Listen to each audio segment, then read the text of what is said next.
듣기를 원합니다. 하나님 우리와 함께하여 주시옵소서. 예수님의 이름으로 기도드립니다. 아멘. 할렐루야. 또 하나님 말씀 함께 나누려 참 감사합니다. 우리 옆에 서로 인사합시다. 기도의 씨를 뿌려 응답의 주스를 거두세요. 시작. 기도의 씨를 뿌려 응답의 주스를 거두세요. 어느덧 11월에 또 마지막 주간을 맞이하고 있습니다. 남은 주간 잘 감당하시는 성도들 되시기를 축복합니다. 고민 대신 고백하라 5번째의 시간입니다. 신앙으로 산다는 게 뭘까 참 고민을 해봅니다. 호스피스 병동에 있는 간호사들, 이제 임종, 또 임종을 앞두고 있는 환자들, 임종 직전 이 과정들을 쭉 지켜보면서 사람이 세상을 떠나기 전에 무슨 말을 제일 많이 할까 보니까 후회를 제일 많이 한답니다. 후회. 죽을 때 후회를 제일 많이 한대요. 무슨 후회를 할까 했더니 이럴 줄 알았으면 그렇게 아둥바둥 하지 않을 걸, 이럴 줄 알았으면 너무 그렇게 모질게 하지 않을 걸, 이럴 줄 알았으면 그렇게 너무 악착같이 살지 않을 걸, 좀 숨 좀 쉬고 여유를 둘 걸, 인생이 참 짧다, 그냥 지나간다 라는 말들을 많이 한다고 이야기합니다. 이렇게 보면 우리 인생은 참 행복하게 살 수도 있고 혹은 불행하게 살 수도 있을 것 같습니다. 행복과 불행의 크기를 이야기한다면 뭐가 더 클까요? 행복이 클까요? 불행이 클까요? 이 두 가지를 가지고 크기를 실제로 얼마큼이다라고 말하기는 어려울 겁니다. 그렇지만 내 마음이 어떤가에 따라서 행복이 커질 수도 있고 내 마음이 어떤가에 따라서 불행이 커질 수 있습니다. 미련한 사람은 작은 불행도 크게 해석을 해서 내가 제일 불쌍해 라고 말합니다. 지혜로운 사람은 큰 불행도 작게 여겨서 지나가는 것처럼 해버리는 겁니다.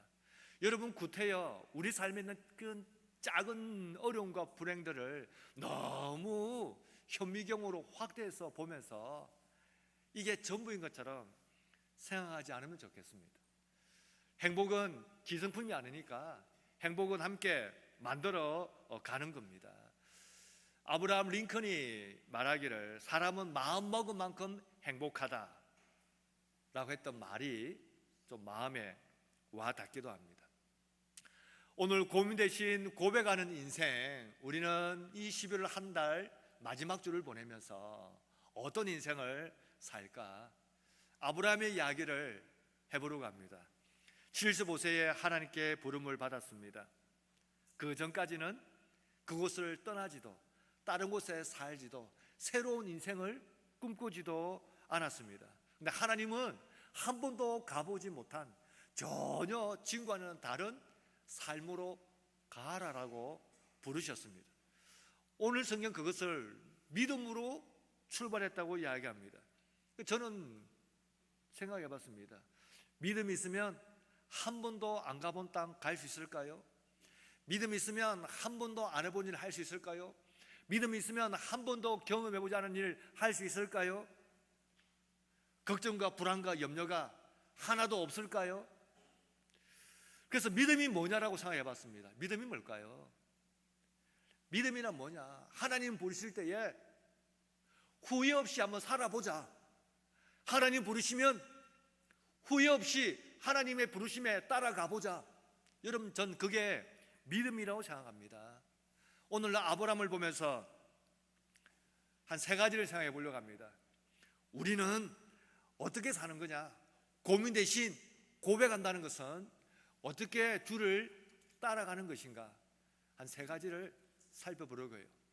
그 첫 번째가 뭐냐면, 고민 대신 고백하는 사람은 안에서 후회하는 것보다 순종해서 고생하는 것이 훨씬 낫다는 것을 깨닫는 사람입니다. 여러분, 사랑하는 사람과 여행해 보셨습니까? 시간이 얼마나 그리 짧은지, 해가 얼마나 그렇게 빨리 지는지 모르겠습니다. 사랑하는 사람하고 낯선 곳을 걸을 때에 낯선 곳이 무슨 소용이 있습니까? 너무 기쁘고 행복해서 피곤한 줄을 모릅니다. 차를 타고 가도 여기에서 서울까지 얼마나 그렇게 빨리 가는지 조금 천천히 갔으면 싶은데 참 차가 빨리 갑니다. 반대로 여러분 싫은 사람하고 여행 가보셨습니까? 밥 먹을 때도 마주쳐야 돼, 관광지 가서도 마주쳐야 돼, 하필이면 잠자리도 같은 방에 또 배정을 받았어요. 얼마나 불편한지. 말을 하려니 그렇고 안 하려니 그렇고 가지는 시간이 참 힘들고 어렵습니다. 일도 마찬가지 아닙니까? 여러분 좋아하는 일 해보셨습니까? 좋아하는 일 하면 시간 잘 갑니다. 싫은 일을 하면 시간이 얼마나 그렇게 더디 가는지 모르겠습니다. 신앙도 여러분 마찬가지 아닐까 싶습니다. 신앙, 믿음으로 산다는 것은 그냥 하나님께 맞추는 겁니다. 하나님께 맞추는 겁니다. 그러니까 안 한다고 뻗대고 안 한다고 거절하고 그러면서 힘들어하는 것보다 차라리 안 해서 후회하는 것보다 믿음으로 순종하며 하나님과 함께 고생하는 것이 훨씬 나은 겁니다. 초점을 맞춘다는 것은 눈을 마주치는 겁니다. 여러분 눈을 마주치면, 사랑하는 사람과 눈을 마주치면 행복하지요. 낯선 사람과 눈 마주쳐 보셨습니까? 싸움 납니다. 찌릿찌릿. 돋보기에 초점 맞추면 돌도 녹여 부숩니다. 물은 100도에 끓습니다. 아무리 99도에도 끓지 않아요.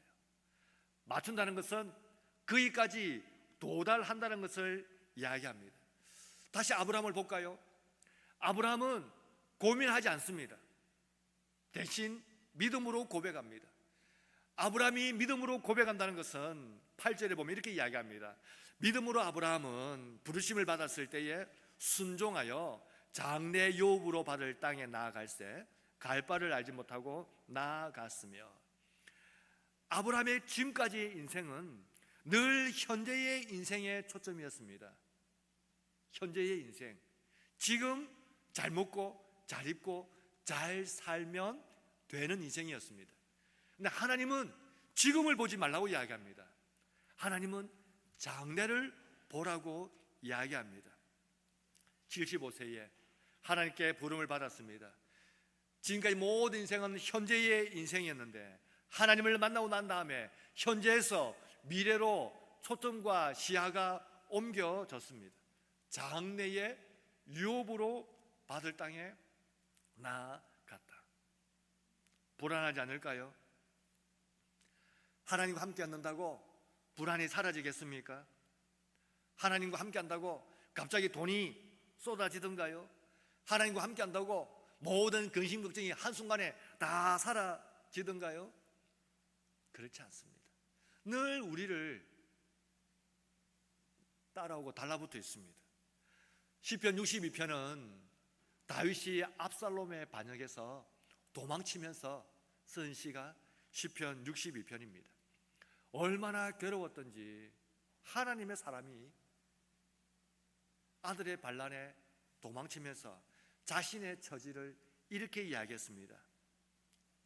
62편 3절, 나는 넘어지는 담과 흔들리는 울타리 같이 사람을 죽이려고 너희가 일제히 공격하기를 언제까지 하겠느냐?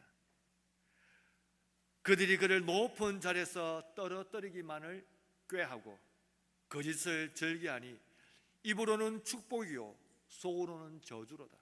나를 못 잡아 먹어서 안달이 났습니다. 말로는 축복인데 속에는 저주가 가득하고 높은 곳에서 떨어뜨릴 꾀만 궁리하고 있습니다. 나는 흔들리는 담과 같습니다. 나는 무너지는 울타리와 같습니다. 믿음으로 사는데 이런 인생의 그림들을 겪으면 어렵지 않을까요? 근데 다윗은 이런 일을 겪을 때에 가장 중요한 원칙 한 가지를 세웁니다. 그게 뭐냐면 하나님께 초점을 맞추는 겁니다. 하나님과 함께 고생하는 것이 훨씬 낫다. 그래서 시편 62편 1절은 시작을 이렇게 이야기합니다. 나의 영혼이 잠잠히 하나님만 바라며 나의 구원이 그에게서 나오는도다. 이게 다윗의 고백이었습니다. 나는 하나님만 봅니다. 나는 하나님만 바라봅니다. 나는 하나님과 시선을 둡니다. 인생이 불안하고 걱정과 염려가 찾아오고 흔들리는 담과 같고 무너지는 울타리와 같은 인생을 살고 있지만 하나님께 시선을 두고 고정한 인생의 특징이 뭐냐면 참 불안이 많지만 오히려 불안 속에 평안을 누리는 역설적인 삶을 사는 겁니다. 아브라함을 바라보십시오. 장래의 유업을 주실 그 땅으로 믿음으로 나아갔습니다. 현재의 초점에서 시선이 장래의 미래로 시선이 바뀌었습니다. 그래서 아브라함은 한평생 하나님 나에게 무엇을 주셨는가가 아니라 내가 하나님의 길에서 벗어나지 않았는가 하는 것이 다윗과 아브라함의 인생의 핵심 가치였습니다. 많은 사람들은 신앙을 이야기합니다. 여러분 신앙이 뭐라고 생각하십니까? 전 신앙은 인생이 살면서 만나는 수많은 사건이 있습니다. 사건. 그 수많은 사건을 하나님으로 해석하는 것이 신앙이라고 생각합니다. 우리가 무엇이든지 초점을 맞추지 않습니까? 시력이 안 좋아도 초점을 맞추어 안경을 낍니다. 무엇이 선명한 불 흐리면 그것을 초점을 맞춰서 선명하게 만드는 겁니다. 내 삶에 일어난 수많은 사건들, 슬픔, 괴로움, 낭만, 근심, 절망, 아픔들, 고통들, 이것들을 하나님으로 어떻게 해석하는가가 신앙입니다. 우리 인생에 찾아온 수많은 사건들을 하나님이 무엇을 원하시는가로 해석하시는 성도들 되시기를 바랍니다. 그래서 로마서 12장 2절은 이렇게 이야기합니다. 너희는 이 세대를 본받지 말고 오직 마음을 새롭게 함으로 변화를 받아 하나님의 선하시고 기뻐하시고 온전한 뜻이 무엇인지 분별하도록 하라. 내 인생에 찾아온 수많은 사건이 있습니다. 그 중에 사고도 있어요. 절망도 있고 아픔도 있고 사람에 대한 배신도 있습니다. 섭섭함도 있겠죠. 그런데 이걸 통해 하나님 무엇을 원하시는가, 그 걸음을 하나씩 찾아가는 겁니다. 주와 함께. 그래서 아브라함은 항상 현재를 초점 두지 않습니다. 아브라함은 미래에 초점을 두는 겁니다. 접근이 다른 성도가 되시기를 바랍니다. 하나님께 시선을 둔다는 것은 늘 하나님이 기뻐하시는 것이 무엇인지를 찾아가는 겁니다. 어느 날 부부가 부부싸움을 했습니다. 얼마나 부부싸움을 기억하게 했던지 여집사님은 얼굴이 상해서 온 거예요. 그래서 목사님을 찾아와서 상담을 하는 거예요. 목사님, 이 인간을 살릴까요? 죽일까요? 이 인간과 살아야 될까요? 말아야 될까요? 어떻게 좀 해주세요. 뭐라고 말하겠습니까? 얼굴은 상해왔고 감정은 격해 있고 어떻게 달랠 방법이 없는 거예요. 그래서 조금 진정하고 차근차근 물었습니다. 무슨 일이 있었는지, 어디서 시작된지 조곤조곤 말하다가 알겠습니다. 그런데 그렇게 얼굴이 상하기 그 직전에 집사님은 남자 집사님께 뭐라고 말했습니까? 했더니 이렇게 이야기합니다. 목사님, 제가 남편에게 이렇게 말했습니다. 죽이라, 죽이라, 나를 죽여버리라. 그랬더니 얼굴이 막 우당탕탕 됐다는 거예요. 그래서 목사님이 이야기했습니다. 참, 그래도 이걸 잘 뜯어보면 남편 좋은 구석이 있어요. 뭐가 좋은 구석이 있어요? 죽이라, 죽이라, 죽이라 했는데 안 죽이고 얼굴만 상했지 않습니까? 그러니까 뜯어보면 좋은 구석은 있어요. 그랬더니 그 집사님이 찾아온 게 부끄럽고 말한 게 부끄럽고 자신이 부끄러워서 그렇게 인사하고 나갔다고 이야기를 하는 겁니다. 신앙은 뭐냐 물어보면 하나님께 순종하지 않고 사는 것보다 차라리 안에서 후회한 것보다 믿음으로 한 걸음 순종하는 것이 훨씬 낫다는 것을 깨닫는 겁니다. 하나님과 한 걸음 동행하시는 성도들 되시기를 바랍니다. 오늘 아브라함을 보면 고민 대신 고백하라는 것은 오늘 아브라함의 말 속에 그의 믿음의 고백 속에 순종은 부메랑이 되어 복으로 돌아옵니다. 하나님 말씀에 순종한 인생은 하나님은 결코 그냥 흘려버리지를 않습니다. 반드시 하나님은 복을 주십니다. 믿음이 뭡니까? 믿음은 말씀을 들었을 때에 반응하는 겁니다. 믿음은 말씀을 듣고 아멘이라고 말하는 거고, 믿음은 말씀을 듣고 그렇게 살아야지요 라고 말하는 거고, 믿음은 말씀을 듣고 신앙생활을 교정해 나가는 겁니다. 나한테 말씀을 맞추는 것이 아니라 말씀으로 나를 맞추고 가는 겁니다. 그래서 믿음에 있으면 말씀 들을 때에 반응이 있어. 반응. 할렐루야 하면 아멘 하든지, 말씀 들을 때 아멘 하든지. 근데 믿음이 있는데 반응이 없다. 그러면 이제 안 되는 거예요. 반응이 없다는 것은 딴 생각이 있든지, 집에 지금 배추를 절여놨는데 빨리 가야 된다든지, 가스불 껐나 하든지, 아니면 뭐 딴 생각하고 있든지 반응이 없지요.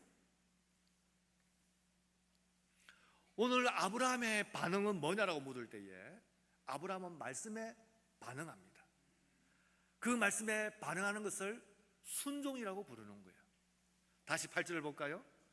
믿음으로 아브라함은 부르심을 받았을 때에 순종하여 장래 유업으로 받을 땅에 나아갈새 갈 바를 알지 못하고 나아갔으며. 순종은 뭐냐? 말씀을 들었을 때에 반응하는 겁니다. 반응. 하나님이 누군가를 부르실 때에 제일 먼저 주시는 게 뭔지 아십니까? 믿음을 부어주십니다. 그래서 순종은 믿음에 대한 반응입니다. 여러분, 아브라함은 모태신앙 아닙니다. 아브라함의 직업은 우상을 조각해서 파는 일이 생업이었어요. 아브라함은 그런 인생을 살았습니다. 그러니까 아브라함의 배경을 보고 하나님 그를 부르지 않았습니다. 아브라함의 현재의 반응을 보고 그를 부르지 않았습니다. 지금 불쌍하다고 부르지 않았고, 지금 뭘 더 가져야 되기 때문에 그를 부르지 않았습니다. 오늘 하나님 우리를 부르실 때도 뭐 우리 집안에 목사가 몇 명이니 장로가 몇 명이니 뭐 그게 뭐 그리 대단합니까? 뭐 그리 대단합니까? 물론 대단하다고 말하는 분도 있겠지요. 우리의 어떤 학력이나 직장이나 우리 어떤 가진 것들로 하나님 우리를 부르지 않았습니다. 우리 아무것도 없습니다. 하나님 부르셨어요. 하나님 부르셨습니다. 하나님 우리 배경 보고 부르지 않으셨습니다. 그래서 우리의 믿음의 출발은 항상 똑같습니다. 그러니까 여러분, 나는 우리 집안에 처음 믿습니다. 나는 우리 집안에 몇 대 믿습니다. 출발선 똑같습니다. 다 똑같습니다. 하나님은 믿음으로 반응하는 사람을 쓰십니다.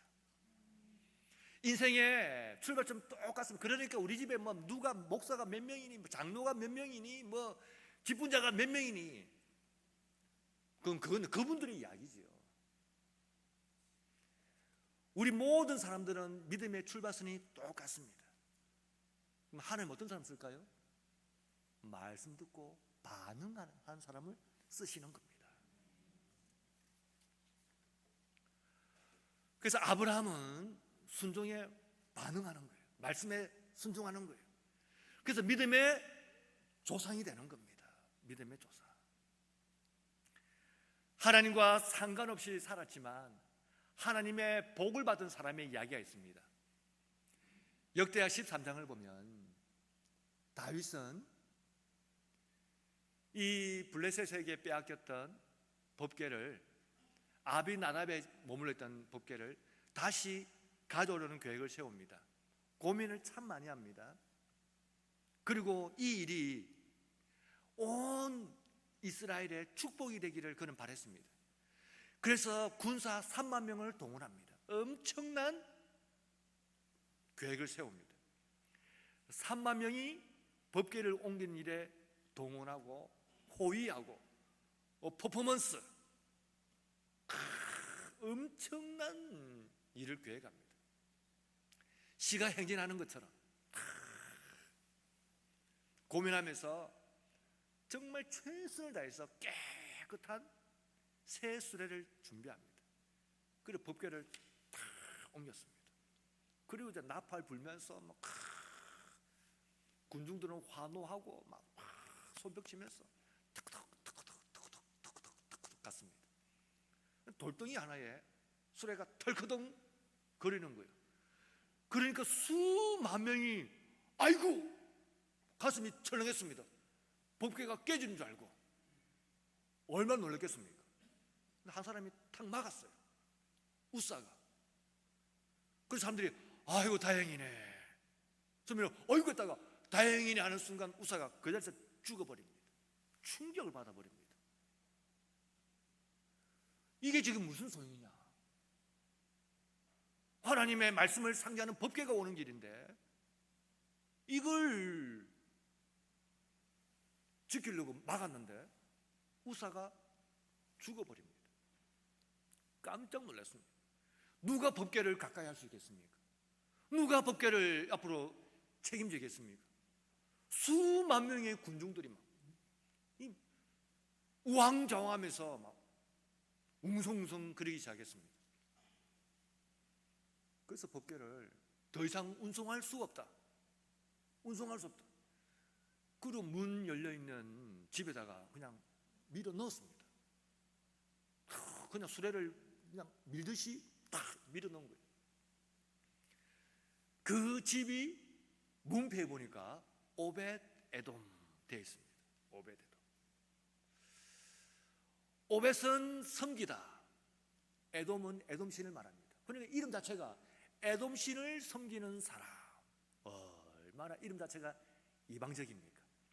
그 아버지가 아들 에돔 신 잘 섬기라고 아들 이름을 오벳 에돔 이렇게 지은 거예요. 여러분 우리 이름이 김보살 이름 어떻습니까? 느낌이 파주 처녀 보살 이렇게 하면 이름 자체가 막 쎄하지 않습니까? 그 오벳 에돔은 그런 이름이에요. 그런데 역대상 13장 14절을 보면 이렇게 이야기합니다. 하나님의 궤가 오벳 에돔의 집에서 그 권속과 함께 석 달을 있으니라. 여호와께서 오벳 에돔의 집과 그 모든 소유에 복을 내리셨더라. 사람들은 깜짝 놀랐습니다. 법궤를 건드리면 죽고, 법궤는 우리와 가까이 할 수 없고, 법궤는 우리에게 너무 멉니다. 하나님 말씀 따라 사는 것은 너무 힘듭니다. 오벳 에돔이 왜 복을 받았는지는 성경이 명쾌하게 말하지 않습니다. 그런데 유치해 보면 법궤가 자기 집에 왔을 때 자기도 못 만지는 거죠. 만지면 죽으니까. 물었을 거예요. 하나님 어떻게 하면 됩니까? 하나님 어떻게 하면 됩니까? 나 어떻게 살면 됩니까? 나 이제 죽습니까? 어떻게 하면 됩니까? 아마 기도했을 거예요. 이 기도와 순종이 그의 인생을 바꿔버립니다. 순종은 반드시 영적인 복과 물질적인 복을 함께 가지고 오는 것을 기억하시길 바랍니다. 2025년 제가 제일 후회되는 게 한 가지 있었습니다.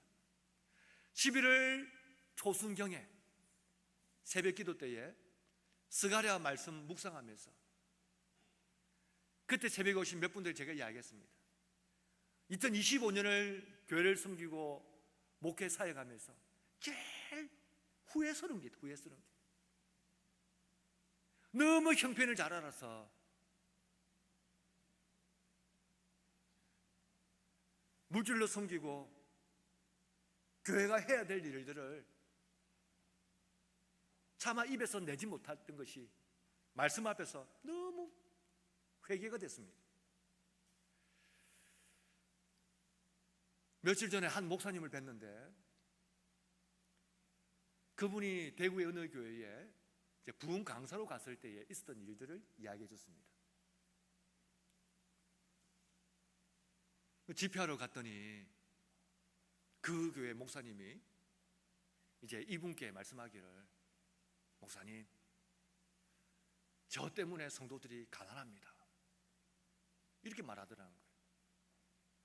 그러니까 말이 연결이 안 되니까, 아니 목사님 무슨 말씀입니까? 말씀에 힘이 들어도 순종하게 하고 하나님의 은혜 앞에서 참 고생스러워도 순종하게, 그게 물질이든 그렇게 억지로도 쉽게 했으면 물질의 복을 받는 건데, 힘들다고 말 안 하고 어렵다고 말 안 하고 고생스럽다고 말 안 했더니 우리 성도들이 다 가난합니다, 이 말을 했다는 거예요. 제가 11월 한 달 동안, 10월 한 달 동안 계속 머릿속에서 고민했던 문제들을 마음에 품고 있었던 이 문제들이, 그분이 그 말씀을 하실 순간 내 고민도 누군가가 했던 고민이구나 싶었습니다. 여러분, 그래서 억지로라도 순종해야 되는 겁니다. 힘이 들어도 순종해야 되는 거예요. 그 순종에 반드시 영적인 복과 물질적인 복이 따라오는 것을 믿으시기를 바랍니다. 제가 10대 때에 저희 어머니 말씀하셨어요. 하나님을 섬기고 교회를 섬기고 그렇게 하면 내 당대가 복을 못 받아도 네 당대는 복을 받을 거야, 그 말씀을 해주셨어요. 제 어린 나이에 그 말의 의미를 몰랐습니다. 세월이 한참 지났어요. 저도 자식을 키우지 않습니까? 제가 하나님께 기도합니다. 하나님, 제 당대에 하나님의 복이 없다고 하더라도 믿음으로 산 사람의 자녀의 하나님 복을 내려 주십시오. 그 기도가 절로 되는 거예요. 그래서 여러분, 힘들어도 새벽을 깨우고 예배하고 물질로 봉사하고 헌신하는 겁니다. 순종은 반드시 부메랑이 되어서 복으로 돌아온다는 것을 믿으시길 바랍니다. 뭐 돈 안 드는 일에 아멘 크게 하지 말고 헌신과 섬김과 물질적인 충성이 필요해요. 하나님 그래서 복 주시는 겁니다. 복. 어떤 분을 보면 썩 그렇게 대단하지 않은데 뭐 자꾸 하는 일이 잘 되고 풀려요. 어떤 집은 뭐 하기만 자꾸 꼬이고 감정이 상하고 막 그러는 거예요. 가만 뜯어서 보면 거기에 순종이 숨어 있습니다. 순종은 믿음의 반응이니까요. 순종은 믿음의 반응입니다. 순종은 부메랑이 되어 복으로 다시 우리 인생에 돌아온다는 것을 기억하시기 바랍니다. 오늘 마지막 세 번째 아브라함을 보면, 아브라함은 현재의 이 고난도 고통도 하나님에 대한 기대가 있어 이길 수 있습니다. 9절 10절을 보면 아브라함은 인생 살면서 고민이 많았습니다.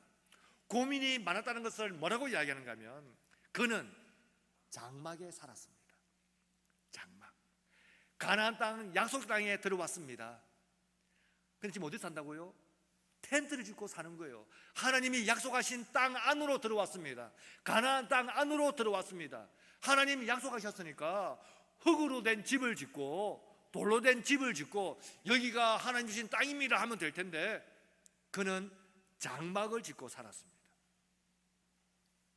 9절 중반에 동일한 약속을 유업으로 받은 이삭 및 야곱과 더불어 장막에 거하였으니, 10절, 이는 그가 하나님이 계획하시고 지으실 터가 있는 성을 바랐습니다.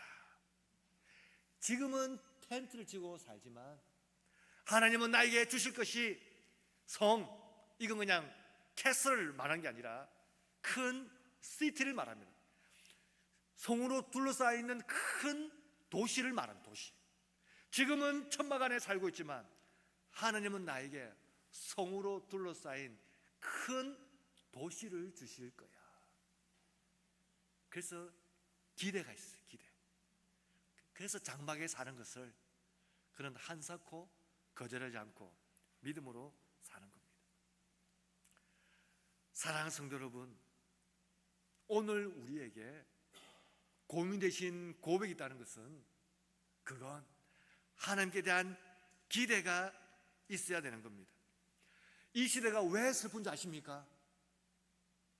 종말을 두려워하지 않아요. 마지막을 두려워하지 않습니다. 얼마든지 오래 살 방법을 우리는 가지고 있습니다. 사람들은 종말을 두려워하지 않아요. 마지막을 두려워하지 않습니다. 그래서 두려운 거예요. 슬픈 겁니다. 로마서 8장 17절을 보면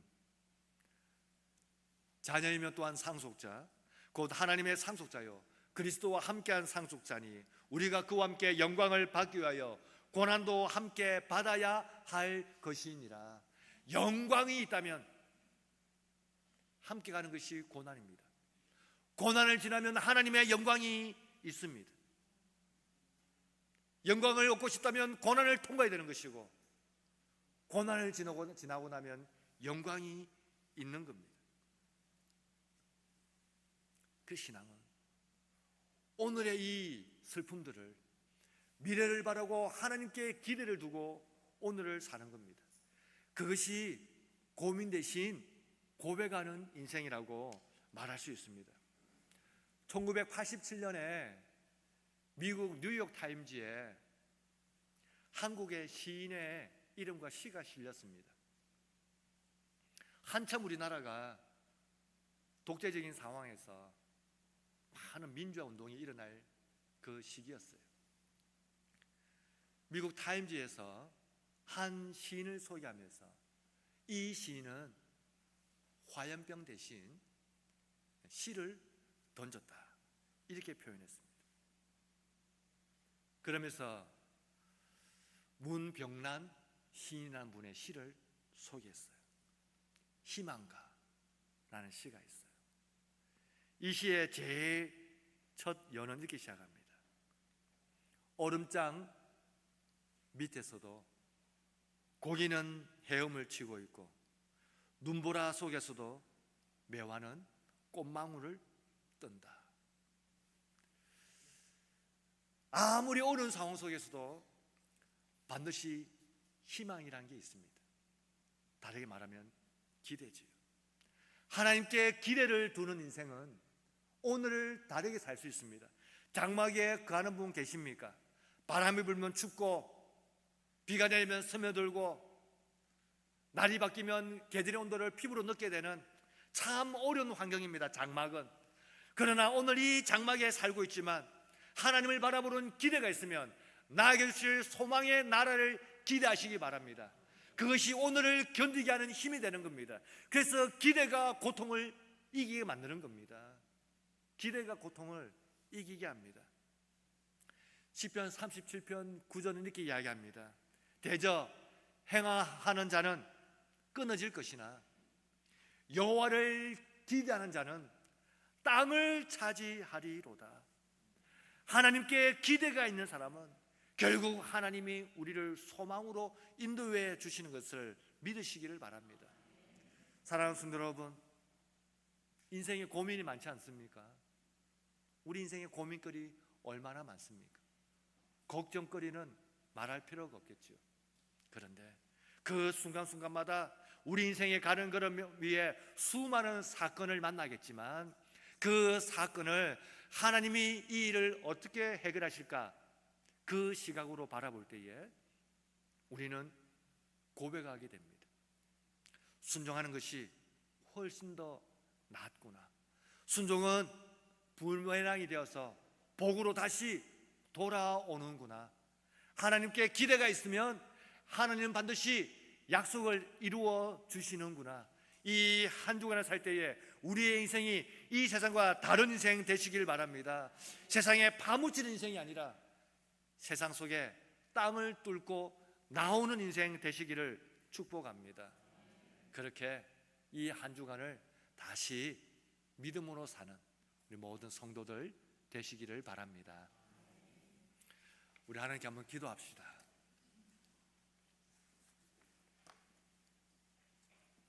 자신의 믿음을 놓고 하나님께 한번 기도합시다. 하나님, 내 인생을 만져주십시오. 아브라함 같은 인생입니다. 믿음으로 산다고 하지만 어디로 갈지, 어떻게 될지, 지금 내 처지는 천막을 치고 사는 처지입니다. 근데 하나님은 자꾸만 멀리 보라 이야기하고, 하나님은 자꾸만 큰 성을 주겠다 이야기하고, 하나님은 자꾸만 약속을 지키겠다 말씀하시는데, 지금 내 처지는 천막입니다. 지금 내 처지는 75세 나이가 많습니다. 지금 내 처지는 자식이 한 명도 없습니다. 이게 아브라함 아닙니까? 하나님, 오늘 이 말씀처럼 순종으로 살게 해주십시오. 안에서 후회한 것보다 믿음으로 살아서 주와 함께하는 것이 훨씬 더 낫다는 걸 알게 해주시고, 나의 남은 삶을 이끌어가 주시옵소서. 자신을 위해서 한번 주여 외치고 하나님께 기도하겠습니다. 주여. 하나님께 간구하며 기도합니다. 우리는 아브라함의 모습과 참 비슷합니다. 나이도 많고 장막에 살고 있고 자녀가 없고 미래가 없고 그냥 오늘 하루만 잘 살면 그만인 것처럼 그렇게 살아갑니다. 하나님 부르실 때에 반응하게 해 주옵소서. 순종은 안에서 후회한 것보다 순종해서 고생하는 것이 훨씬 더 낫다는 것을 깨닫습니다. 순종하면 반드시 하나님은 부메랑이 되어서 복으로 돌아오게 하심도 믿습니다. 오늘 현재의 이 고난스러운 고통이 주를 향한 기대가 있어 이겨 나가게 해 주옵소서. 하나님 아버지, 오늘 우리와 함께 하시고 예배하는 우리를 축복하여 주시옵소서. 하나님, 믿음으로 살기를 원하고 이 한 주간 하나님 말씀 따라 살기를 원하는 주의 백성들, 말씀 들을 때에 심령 가운데에 성령으로 역사하시고 임하여 주옵소서. 우리 중에 장막에 사는 것 같은 삶이 있습니다. 비바람을 다 맞아야 되고 더위도 감당해야 되고 추위도 감당해야 되고 때가 되면 장막보다 또 옮겨야 되고 언제까지 이렇게 살아야 될지 하나님 앞에 눈물로 기도하는 분도 있습니다. 육신이 어려워서 마음이 상하여서 집이 힘이 들어서 여러 가지 상황들이 마치 장막에 있는 것처럼 이 삶을 살 때에 오늘 아브라함을 찾아오셔서 부르셔서 함께 가기를 원하시고 순종으로 믿음의 조상으로 만들어 주시고 하나님께 대한 기대가 약속의 땅을 얻게 하는 것 알게 하여 주옵소서. 오늘 우리의 삶 가운데도 찾아와 오셔서 말씀하실 때에 이 믿음으로 살기를 원하고 반응하기를 원합니다. 순종하는 성도들 되게 하시고 순종으로 복받게 하시고 영적인 축복뿐 아니라 물질의 복도 경험하는 성도들이 되게 하여 주옵소서. 예배 중에 상한 육신을 놓고 기도하는 성도, 하나님께 기도하며 응답을 바라는 성도, 하나님 주 앞에 가지고 있는 각가지의 기도 제목들을 들으시고 함께 하시고 속히 이루어 주시옵소서. 하나님 우리와 함께 해주시기를 원하며 예수님의 이름으로 기도드립니다. 아멘. 347장 찬양하겠습니다.